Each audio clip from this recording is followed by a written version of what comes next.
Assalamualaikum warahmatullahi wabarakatuh.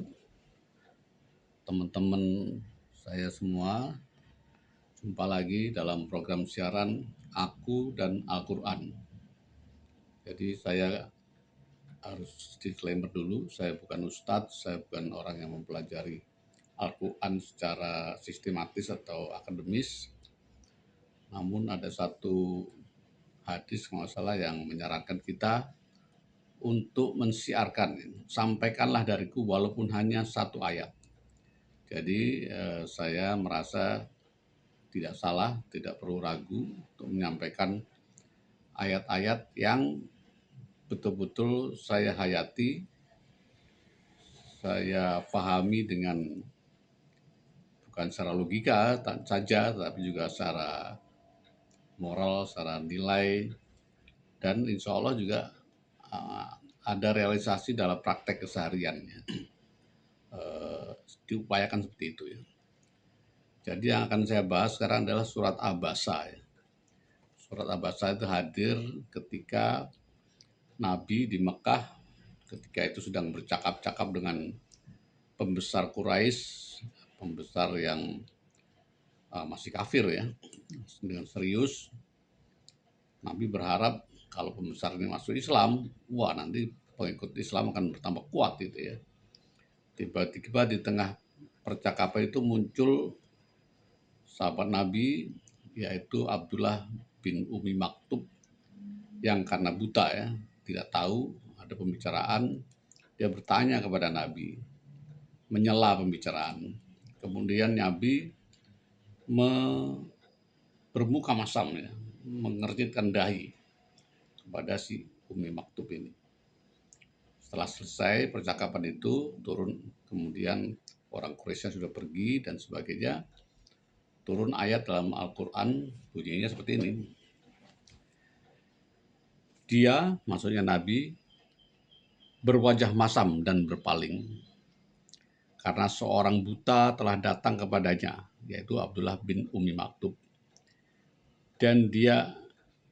Dan tahukah engkau Muhammad, barangkali dia ingin mensucikan diri dari dosa, dan dia ingin mendapatkan pengajaran yang memberi manfaat kepadanya. Adapun orang yang merasa dirinya serba cukup, yaitu pembesar-pembesar Quraisy, maka engkau memberi perhatian kepadanya.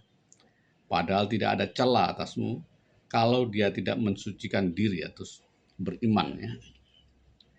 Dan adapun orang yang datang kepadamu dengan bersegera, sedang dia takut kepada Allah, engkau malah mengabaikannya. Sekali-kali jangan begitu.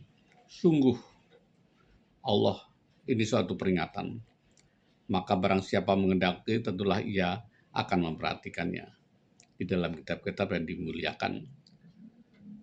Jadi ayat ini juga menggambarkan bahwa Nabi Muhammad adalah manusia biasa, sama seperti kita, yang bisa saja tidak sesuai dengan keinginan Allah Subhanahu Tuhan yang Maha Kuasa, Allah Subhanahu Wa Taala. Maksud saya, kalau Nabi saja ya bisa saja salah langkah dalam arti ini ya, apalagi kita. Saya ingin mengatakan itu. Sangat wajar kita kalau kita menghadapi hal seperti itu, kita pasti akan sama bersikap seperti Nabi, lebih menghormati orang yang memang secara sosial itu dihormati ya. Misalnya aja kalau kita sedang berbicara dengan dirut kita atau berbicara dengan pembesar lah, menteri lah, dirjen lah, kemudian kita sedang asik, itu ada orang yang anak buah kita atau siapa yang kemudian mencela pembicaraan, tentu kita akan marah ya.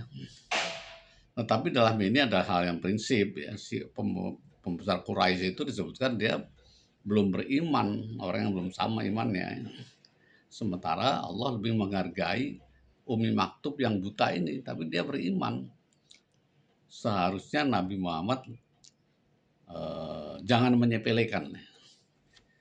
Jadi intinya dalam ayat ini yang saya hayati ya, jangan kita menganggap remeh atau menyepelekan orang yang status sosialnya di bawah kita. Itu sering terjadi ya, sering kita lakukan. Apakah itu pengemis, apakah itu apa namanya itu gelandangan katakanlah, atau orang yang apa namanya miskin ya. Itu sangat sering dalam Al-Quran, mereka ini jangan engkau apa namanya itu sepelekan ya. Ini tuntunan dari Al-Quran itu seperti itu, tuntunan Islam ya. Jangan kita menyepelekan orang-orang yang status sosialnya di bawah kita. Nah, saya merasakan ini dan mencoba mempraktekannya dan merasakan kenikmatannya ya.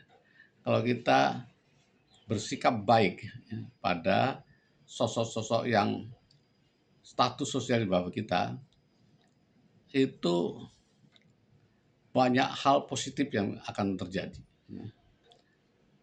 Apa namanya itu? Karena ya inilah hukum hukum Tuhan, hukum spiritual kata itu, hukum Quran yang mungkin tidak ada dalam literatur sekuler ya. Kalau kita bersedekah, itu rezeki kita akan nambah. Enggak ada dalam ilmu-ilmu ekonomi yang sekuler dari Barat ya. Tapi saya kira ekonomi Islam itu harusnya begitu.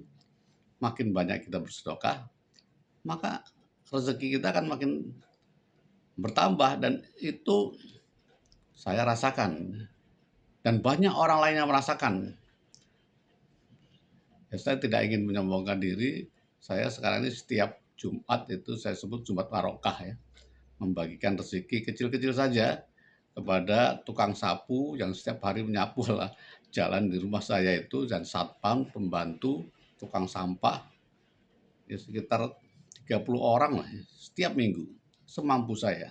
Saya tidak sebutkan berapa ya, tapi intinya ya berupa telur, minyak goreng dan sebagainya, terus insya Allah.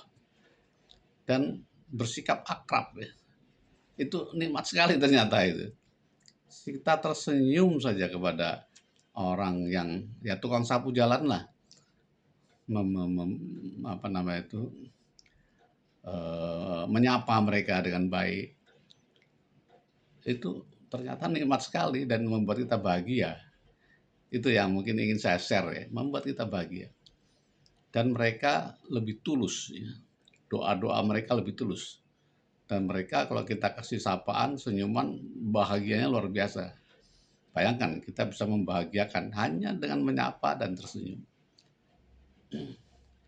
Saya kira itu saya ingin share, teman-teman sekalian, cobalah, itu makna, salah satu makna dari ayat ini, perhatikan. Dan banyak sekali ayat dalam Quran itu selalu memperhatikan kaum miskin, kaum yatim piatu, pengemis, banyak sekali.